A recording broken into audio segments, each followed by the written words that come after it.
luego en la Universidad Julia de Burgos y eventualmente, gracias al profesor Manuel de la Puebla, que era editor de una revista literaria muy importante, conocí a Paco Matos Paoli y a su esposa Isabelita Freire, y ambos pues, fueron grandes poetas, ¿verdad?, que me motivaron mucho en mi labor. Yo tengo una preparación académica en literatura comparada, idiomas extranjeros, y he estudiado la poesía pues, desde los inicios de la poesía en la universidad, y escogí el posmodernismo para mejor expresarme, porque para mí es bien importante que me entiendan. No uso palabras, como dicen, palabras de baúl, palabras de diccionario, sino el lenguaje sencillo, diario, pero cargado de belleza. Hábleme de su relación con Matos Paoli e Isabelita Freire. Sí, como le dije, pues fuimos ambos parte de la junta editora del doctor Manuel de la Puebla, que fue mi profesor en la Universidad de Puerto Rico, y tan pronto nos conocimos, pues hubo una empatía bien bonita. Isabel, la esposa de Paco Matos, era una muy buena escritora de literatura infantil, y yo dentro de todas mis publicaciones, ya a partir del 2003, comencé también a escribir para los niños, así es que hicimos un lazo amistoso y compartimos muchísimo.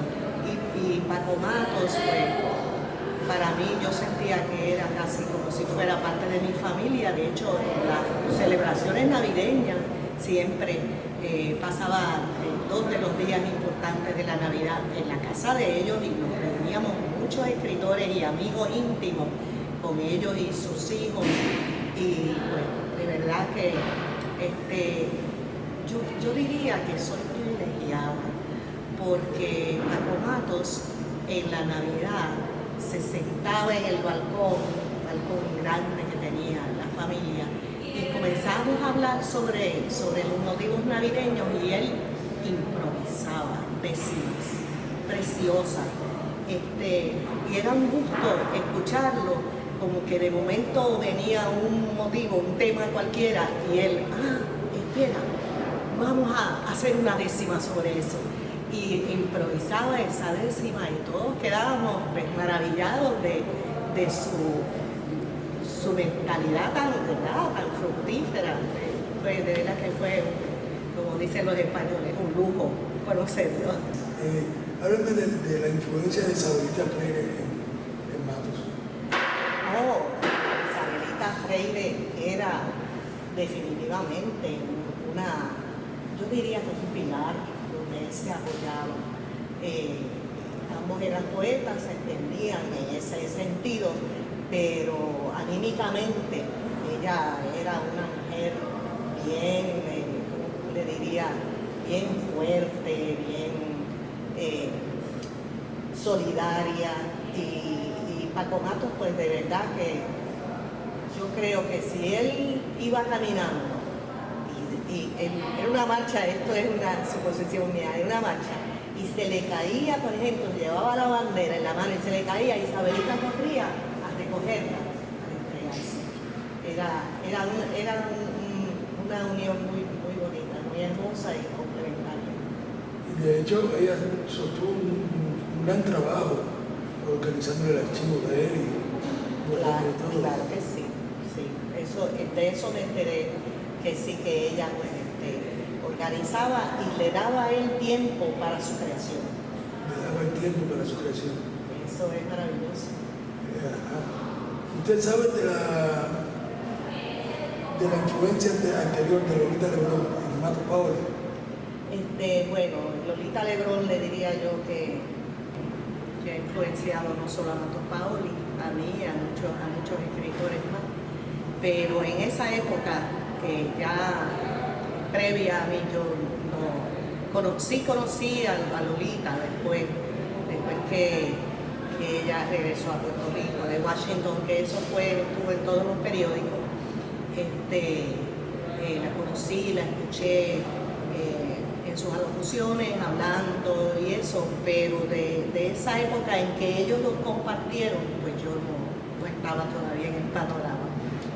No, le hago la pregunta porque no es, por supuesto, en un mombo de cosas esas, sino porque a todo lo largo de la obra de Matos Paoli, la obra posterior de Matos Paoli, y es algo que se ve sobre todo en el canto a Puerto Rico y el canto a la locura, hay una identificación de la patria, del ideal es decir, Lolita pasa a ser como una especie de Beatriz, ¿no?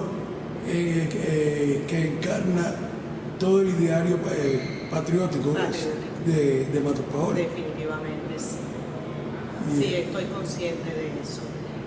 Yo no voy a insistir, yo insisto en este tipo de cosas, porque desgraciadamente una vez que una persona se adquiere una dimensión política, todo lo demás queda eclipsado. Y uno no puede entender la dimensión política de una persona si no ve de dónde viene esa catarsis política. Claro. Es decir, porque la experiencia existencial de Lolita Lebrón y de Matos Paoli es existencial, es profundamente existencial y es espiritual. Lolita incluso era una mística. Si Lolita no era una política que escribía poemas, Lolita era una mística que escribía poesía y que tuvo una catarsis política producto precisamente de eso, ¿no? Y entonces yo la veo girando en torno a esos primeros años de Matos Paoli en este sentido. Muy sacrificada ella por la patria, claro que sí. Yo, pues de verdad que de esa época, pues, como le digo, yo no estaba en el planeta todavía, en esta dimensión, pero de verdad que pues, entiendo los lazos amistosos, fraternales, mundiales. Matos Paoli, en los años 70, cuando yo estaba haciendo estudios de maestría, era una figura muy importante, ¿no? Era un mito ya. Era un escritor que había hecho una obra que gustaba tanto, impresionaba. Mucha gente la veía como una obra muy difícil, ¿verdad? Pero la admiraban, aunque no la entendieran, aunque no llegaran a comprenderla exactamente como era. Había una admiración enorme hacia esa obra. Se decía que era una obra hermética, ¿verdad? Pero se admiraba, a pesar de que era hermética, se admiraba muchísimo. Yo estoy en contra del hermetismo. Hay una sección de la tesis donde yo digo que no creo en el hermetismo, ¿verdad? Porque hay que conocer la poesía, conocer los símbolos, conocer sus metáforas, sus imágenes, entonces ya deja de ser hermética. Entonces hay más bien un problema en la voluntad de conocer de las personas o no. Es que la poesía de Matos Paoli es muy original, ¿verdad? Y utiliza un lenguaje muy propio y hay que acostumbrarse a eso. Si usted fuera a asociar la poesía de Matos Paoli con una imagen, con algo, ¿con qué la asociaría? Bueno, es una poesía muy religiosa y mezcla la religión con el sacrificio humano, el sacrificio de exigirse en la vida, de completar la misión del ser humano, de no permitir que nos tomen como objetos en la vida, que no participemos de unas realidades, de unas verdades, de unas libertades. Es una poesía muy comprometida también con eso. Es una poesía muy comprometida, es decir, siendo una poesía tan religiosa y tan mística, también. Sin embargo, no pierde el vínculo nunca con la realidad. Claro, Matos Paoli pensaba, ¿no? Vamos a decirlo, aunque él está vivo, ¿no? Porque su obra existe, que el compromiso con la vida, con la humanidad, es lo que hace que uno se convierta en un ser eterno, que uno pase a la eternidad. Una persona que no tenga compromisos con la realidad, con la vida, con la humanidad, no consigue la eternidad. Hay algo muy interesante en Matos Paoli, que yo lo considero el aspecto mistérico y de la profunda espiritualidad de él. Primero, la identidad como nacionalista, que él tiene un elemento común con toda esa generación de... Sí, fue nacionalista, él estuvo militando, él estuvo en la cárcel. Pero además hay un elemento común a esa generación de nacionalistas. Todos parten de la masacre de Ponce del 37.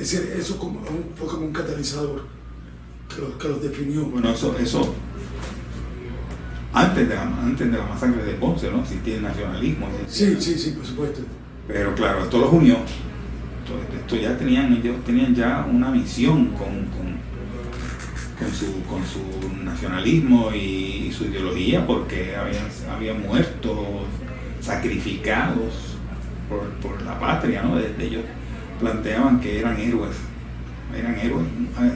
mártires, porque fueron muertos, no fue una guerra, sino que fueron ametrallados, decían esto, ¿no? Hay algo que a mí me llama mucho la atención, y es la relación primaria que tiene Matos Paoli con Lolita Lebrón. Desde aquel noviazgo de juventud, ¿no? Cómo ella después permanece. Hay elementos interesantes, bastante místicos en todo esto, como cuando en esa parte de ese noviazgo él le pide a ella que se haga cargo de la tumba de la madre, y ella lo sigue haciendo, incluso cuando se separan, una vez incluso se encuentran en el cementerio por causa de eso. Y después de esto, ya el casado con Sarita Freire, él de todas formas, él hace como una identificación de Lolita con ese ideal de la patria, que es general, ¿no? Que los católicos lo conocen por el ideario de la Virgen, ¿no? Y Lolita queda así sublimada. Y ella también es mártir y una sacrificada, ¿verdad? Y tiene por eso un aspecto de santidad y de pureza, por ese sacrificio, porque se sacrificó por los grandes valores, los grandes temas como la patria. Yo creo que él siguió siempre amando, ¿verdad? En un aspecto religioso, purificado, ya muy eterno y etéreo, ¿verdad? Siguió siempre amando la figura, ya el sentido se convirtió en un mito, se convirtió en un símbolo. Usted puede abundarme un poco sobre Lolita Lebrón, porque hay algo que a mí me gustaría corregir. Lo que pasa con... No conozco mucho su historia, ¿no? Entonces, de Matos Paoli, ¿puede hablarme de su estética? Abundarme un poco más en su estética. Él mezcla símbolos del catolicismo con el espiritismo. Ajá. Él piensa que hay seres de luz que nos iluminan. Esos seres andan por la vida y esos seres hay que seguirlos, ¿no? Lolita era uno de ellos, esos seres. Y piensa que el ser tiene que sacrificarse, escoger no lo fácil, no el placer, lo cómodo de la vida, sino sacrificarse por los demás, por otros seres, y así llega a la trascendencia, que le dedica muchos poemas a la trascendencia. Él se resintió mucho, él le dolía que digan que su poesía era hermética. Él lo dijo. Él no entendía que él fuera hermético. Él no entendía eso, él decía que había que verlo con un poco más de pasión, de fervor, de fe. Pero él no entendía que él era hermético, eso le molestaba, le dolía. Y después aquí se conocía como un poeta hermético, y eso había en cierta manera algún rechazo, algún tipo de rechazo. Y él pues lo resintió. Y yo le dediqué ese... Es que también la cultura moderna, nosotros nos hemos conformado con términos como curiosidad intelectual. Yo no creo que la curiosidad intelectual sea suficiente. La curiosidad intelectual no significa un interés sistemático y orgánico. Quizás con esto, cuando a uno lo califican de hermético, de escritor de Torre de Marfil, quizás hay cierta vagancia intelectual, un cierto una manera de no interesarse realmente en la obra, porque yo no lo considero hermético. Lo considero místico, pero no hermético. Es que la poesía es original, entonces se tiene que ver desde otro punto de vista. Se tiene que analizar la poesía como que nos relaciona con entidades y metáforas, no con cosas objetivas, seres objetivos, como la poesía normal, común y corriente, ¿no? Cuando él habla del beso, por ejemplo, pues ya eso es un encuentro con algo de luz, con un amor entre lo eterno y lo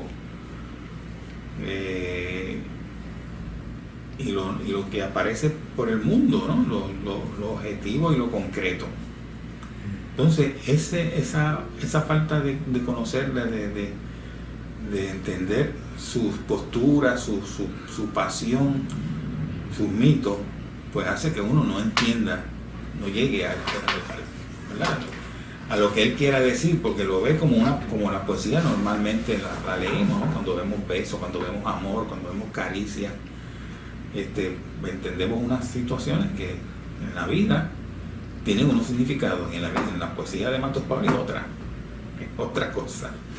Claro, el tema es que es una figuración religiosa, claro, precisamente. Algo de esto tiene que ver con su procedencia. Él nace, por supuesto, en su juventud del modernismo, que es completamente natural, y poco a poco va derivando hacia una forma posmoderna. ¿Y qué usted ve en todo eso? Bueno, tiene mucho que ver con él conoció la poesía española de la generación del 20, ¿verdad? Conoció a Guillén, él conoció mucho a René María Rilke, el poeta alemán, otros poetas españoles del 20, y además de eso, desde niño, él estaba en una logia espiritista. Él estudió el espiritismo como se estudió en el siglo XIX, ¿no? A finales del siglo, principio del XX y a finales del XIX. O sea, él había conocido el espiritismo como una disciplina, y la leía y la estudiaba a profundidad cuando joven.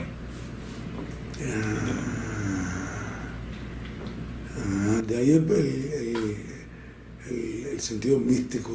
Claro, el espiritismo se estudió a finales del siglo XIX como una disciplina científica. Claro, y ahí es que... ahí él lo ve y no se lo mezcla con esos símbolos del catolicismo que es evidente en Puerto Rico, ¿verdad? Y en otros países del Caribe. El catolicismo se mezcla con otras culturas religiosas, africanas, y todo eso se mezcla. Y hay una filosofía religiosa muy especial, muy especial. Él se siente iluminado. Él decía que quería encontrar la iluminación. Que él quería encontrar la Él era iluminación. bastante humilde, él no pensaba, ¿verdad?, así, de que él era un iluminado, de que él había llegado hasta esa posición de altura como otros. Él no lo planteaba así. Sin embargo, él sí buscaba la iluminación. Él buscaba, él estaba siempre concentrándose en el ser supremo, en posturas religiosas, en encontrar una vida de luz, de plenitud. Él siempre estaba concentrándose en eso. Haciendo un poco de investigación alrededor de esto, algo que yo no sabía es que cuando fue a estudiar a Francia, él tuvo conocimiento de la literatura caribeña, fuera de Puerto Rico, pero de Cuba el que le llama la atención específicamente es Nicolás Guillén, cosa que me llama la atención, porque yo lo hubiera asociado con otros autores, no precisamente con Guillén. ¿Usted sabe algo de eso? Ese aspecto no lo he estudiado muy bien, pero sí lo oí mencionar, ¿verdad? Le gustaba mucho la imagen, el juego ese que tenía Guillén con la musicalidad y En la música. La musicalidad, ¿cómo se llama?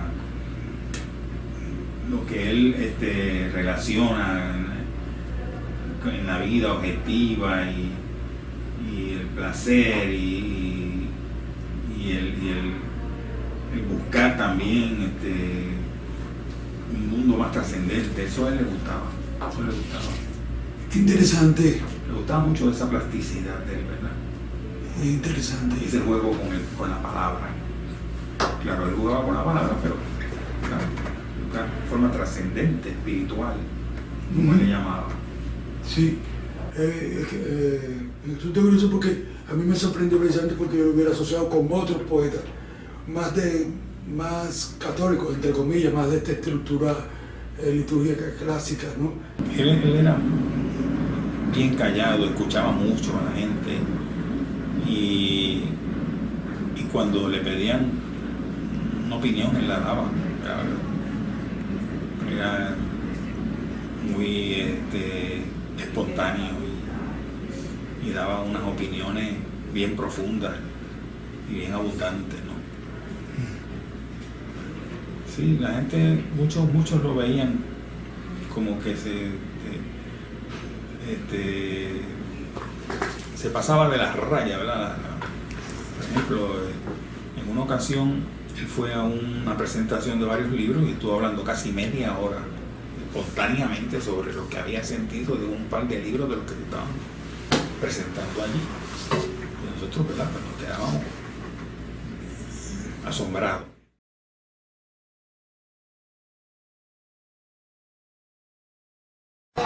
Matos Fabri viene del espiritismo, porque la madre era medium, y él era medium como niño, a los 12 años, 13 años.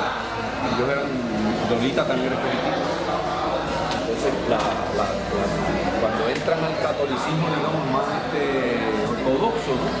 Eso no quiere decir que no haya un sustrato espiritista. Y de ahí, fundamentalmente, en la cuestión de los marianos, el espíritu femenino, ¿no? Háblame de ese vínculo natural, de esta naturaleza que es común a Matos Paoli y Lolita Lebrón. Bueno, hay dos tradiciones que son profundas en la cultura clandestina, de la proto-identidad del puertorriqueño, que son los espiritistas en el sentido amplio del término, no en el sentido meramente de secta, sino en el sentido espiritualista, de que se siente la presencia concreta de lo exoplásmico y la poesía. En Puerto Rico la historia literaria siempre ha estado marcada por la poesía. Ha habido mucho teatro, bien poca novela, más cuentos, mucho periodismo, muchos ensayos, pero la poesía siempre está en el fondo, y inclusive todos los escritores siempre han hecho alguna vez poesía. Tapie Rivera, un escritor tan importante, prosa, comienza como poeta, el mismo Hostos como poeta. Tanto Lola como Matos Paoli eran poetas y espiritistas, originalmente. Y eso, cuando ellos maduran como entes sociales, que se convierten en seres políticos, nacionalistas. Lola era costurera, era una artista, era una modista, y Matos Paoli un intelectual. Siempre fue poeta, pero se hizo un intelectual para poder trabajar, ¿no? Para ganar dinero, ¿no? Siempre mantuvieron profundamente esa emoción espiritualista y poética, los dos. Y entonces, aunque se separaron sus destinos, ¿verdad? Lola se fue a Nueva York, Don Paco se quedó en Puerto Rico toda su vida. Matos Paoli y los dos, y Lola, los dos van presos por el nacionalismo. En momentos cercanos, pero uno en Puerto Rico y el otro ella en Estados Unidos.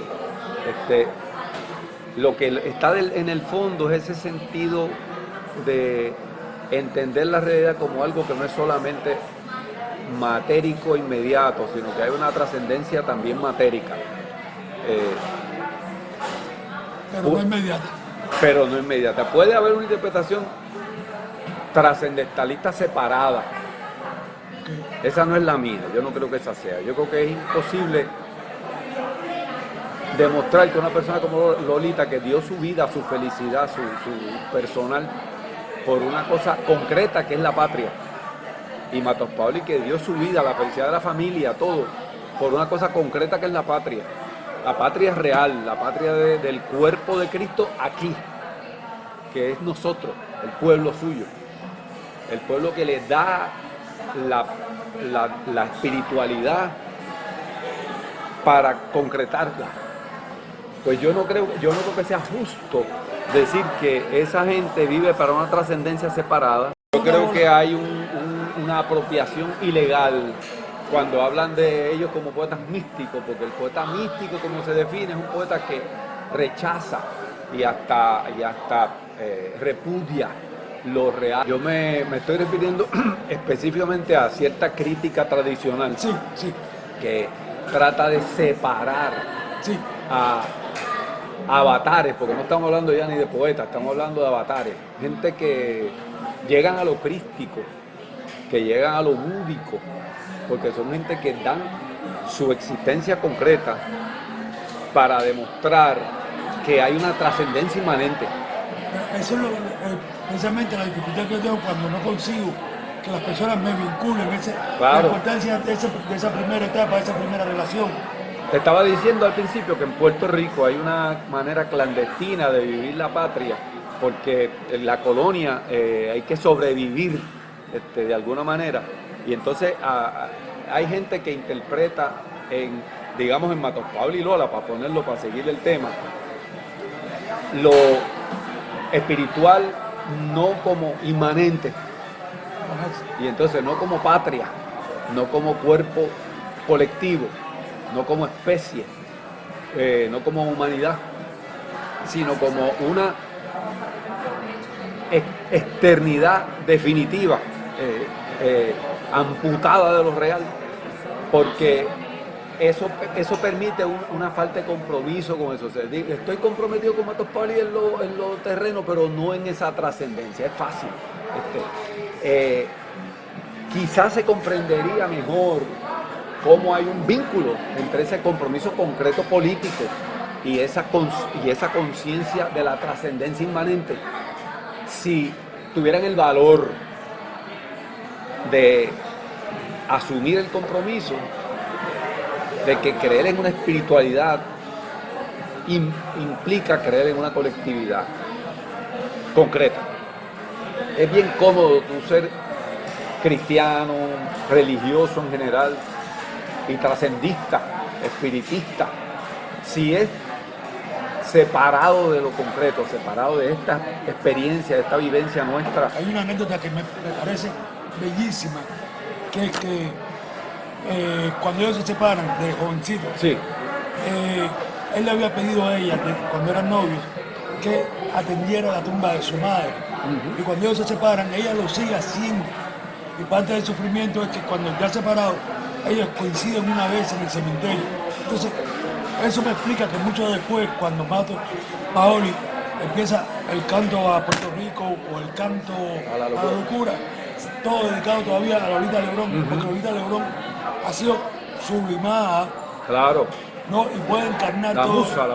todo esto, ¿no? Pero si usted se recuerda, en el imaginario católico está el personaje de Lilith, que es Claro, anterior a Eva, claro. que es la naturaleza salvaje. Claro, Después, entonces, cuando eso se separa, después puede llegar Eva, que para mí Isabelita Freire, con un respeto Claro, y una admiración claro. enorme, porque además es un trabajo, pero ya es la naturaleza domesticada que lo sostiene, que lo organiza el trabajo y que lo hace viviente. Isabelita Freire hizo un trabajo no sé, claro. maravilloso. Para muchos poetas, la belleza resume muchas cosas. Lolita era extraordinariamente bella. Eso es muy famoso. Era extraordinariamente bella.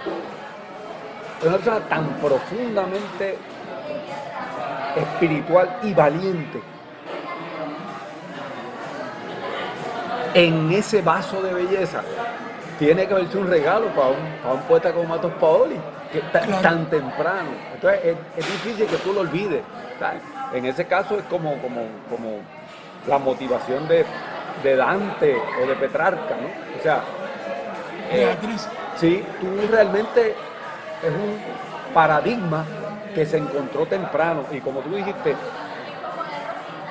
que el amor sea mucho más amplio que eso, que él haya amado y haya vivido toda su vida con Isabelita,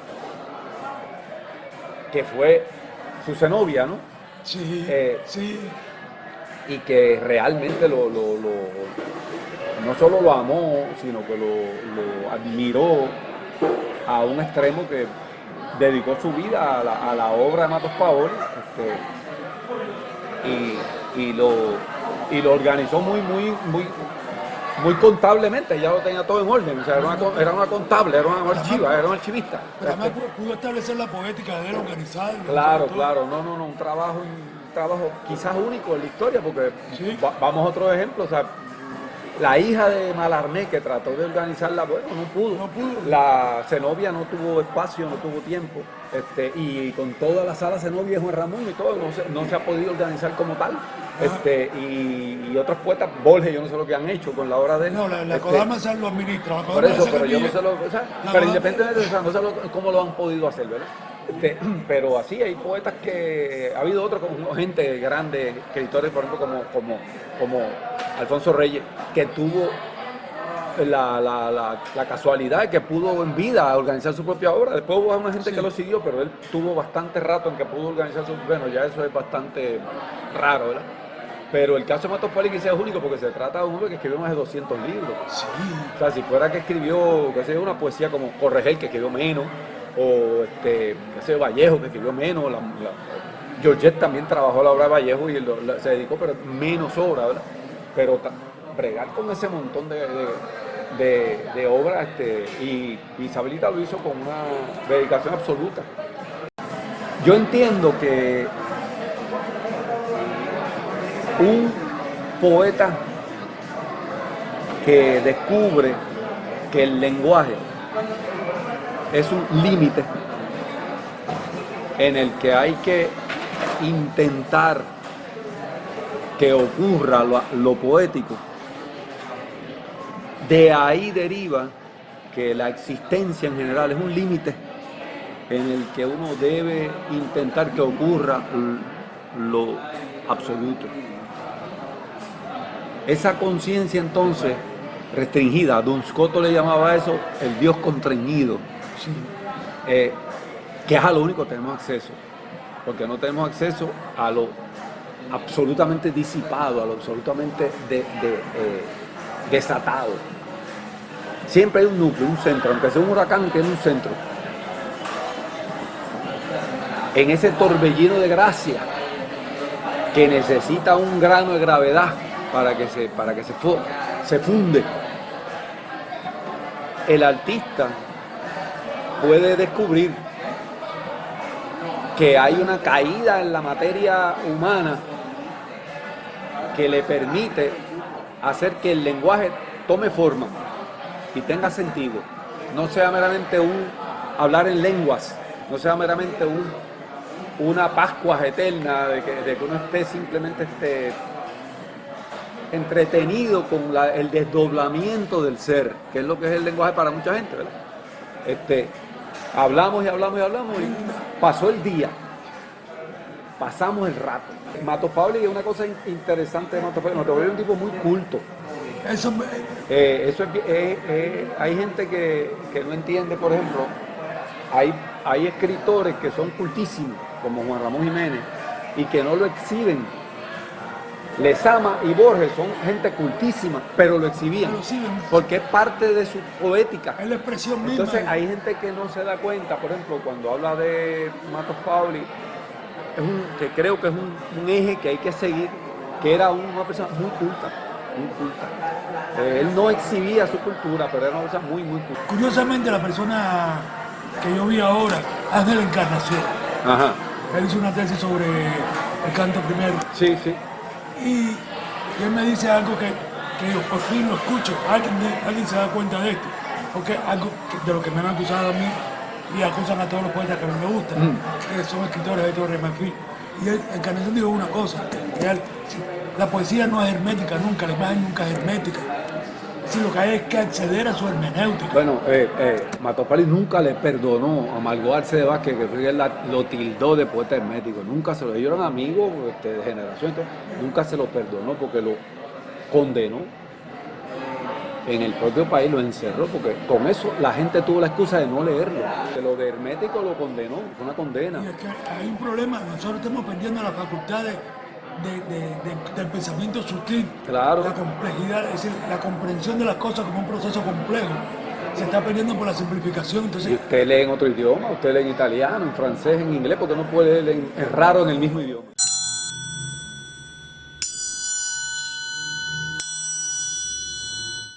mi conocimiento de Francisco Matos Paoli, mi experiencia personal con él, no es directa. Lo más directo que tuve con él fue una correspondencia que fue básicamente de un sentido. De él yo recibí un poema que fue su respuesta a todas las cartas que yo le había enviado. Y ese poema se llama Carta al hermano Ignacio Teodoro, y lo que buscaba era corregirme en ciertos excesos esteticistas que él entendía que estaba teniendo, porque se ocupaba de mi proceso de bautizo en la Iglesia Católica, y él me advertía en ese poema de los peligros de estetizar la experiencia de fe. En ese momento yo estaba descubriendo muchas cosas a la misma vez. Estaba el derrumbamiento que fue Paradiso, después de todo Jorge Luis Borges de golpe, el deslumbramiento litúrgico de la Iglesia Católica, el catecismo en contradicción con la suma teológica de Santo Tomás, y la experiencia de San Agustín. Y en medio de todo eso aparece Francisco Matos Paoli, que para mí va a tener justo la dimensión de Oppiano Licario en Paradiso. Aparece de mano justamente de aquí que considero Inaca de Colicario, en esta función sacerdotal de introducción, erótica en ese sentido del eros mismo de la lejanía. Y nos va a poner en contacto. Considera que la persona que puede entender esos primeros ensayos míos es Matos Paoli, y bueno, y así es. Y yo entiendo este poema que está perdido como la súmula nunca infusa de las mutaciones, de las transformaciones morfológicas. No recuerdo cómo es el nombre exacto del libro, ¿no? Pero todo el que conoce de que estoy hablando entiende la referencia. Y ese es el poema que estoy buscando ahora. Buscando este poema, pues entonces me di a esta labor de indagar la huella de Matos Paoli en la cultura puertorriqueña, su peso real, porque Matos Paoli para mí no es el Lezama Lima de Puerto Rico, son dos figuras completamente distintas, pero es más grave que eso, es el Oppiano Licario, como no lo tenemos en Cuba. Y en ese sentido la única figura comparable para Matos Paoli en Cuba para mí es José Martí. En el caso de Matos Paoli más trágicamente aún, porque Martí al menos puso el punto final al gran poema de su vida con su muerte. Matos Paoli por sus propias circunstancias no lo cumple, no se da en eso, es más trágico. De hecho funge como secretario del Partido Nacionalista, pero de un modo más burocrático, más de funcionario, no esa llama que se consume, que es Martí. De esta forma hay cierta perplejidad en eso.